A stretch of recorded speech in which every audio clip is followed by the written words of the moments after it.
एकाच या जन्मी जणू फिरुनी नवी जन्मेन मी. एका गोड गळ्याची नेहा स्टेजवर गाणं गात होती. सर्वत्र पिन ड्रॉप सायलेंट. सगळे अगदी तन्मयतेने नेहाचं गाणं ऐकत होते. गाणं संपताच टाळ्यांचा कडकडाट झाला. कार्यक्रम संपताच स्टेजवर नेहाचे चाहत्यांनी गर्दी केली. नेहा सगळ्यांसमोर चेहऱ्यावर स्मित हास्य करून त्यांच्याशी बोलत होती.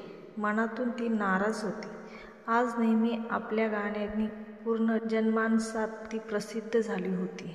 पण आपल्याला जे दिसतं तसं नसतं. घरामध्ये नेहा, तिचे यजमान सुनील, सासू सासरे व तिची छोटी मुलगी प्रिया असं नेहाचं कुटुंब होतं. कुटुंबात एखादी व्यक्ती यशाकडे वाटचाल करत असेल तर ती समोर जाऊन देण्याऐवजी तिला मागे ओढण्याचा प्रयत्न केला जातो. का होतं असं?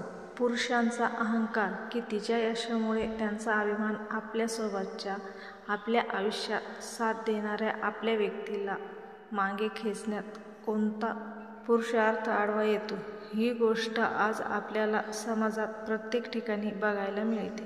आज स्त्री ही पुरुषाच्या बरोबरीनं सगळ्या क्षेत्रात अग्रेसर आहे. ती जे काही करते ते सगळ्यांच्या हिताचाच विचार करून सगळ्यांसाठी झटते. ती कुटुंबात सगळ्यांना बरोबरीनं घेऊन चालते. नवऱ्याचे दुःख व मुलांचे दुःख सगळ्यांची अगदी जीवापाड काळजी घेते. पण ह्या सगळ्यातून ती वेळ काढून यशाचा पल्ला गाठते. तर पुरुषांचा अहंकार का दुखावला जातो? स्त्री ही नुसती बाहुली नाही तर तिलाही मन आहे. तिचेही काही स्वप्न असतात. हे पुरुष का जाणत नाही? तसं पाहिलं तर अहंकार हे अहंकार नसतो, तर तो मीपणा असतो. मीपणाला मारू शकत नाही. अहंकार हा एखाद्या राक्षसासारखा आहे.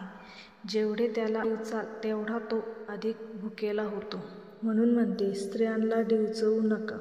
तिचा मान तुम्ही कराल तर समाजात तिचा सन्मान आपोआप होईल.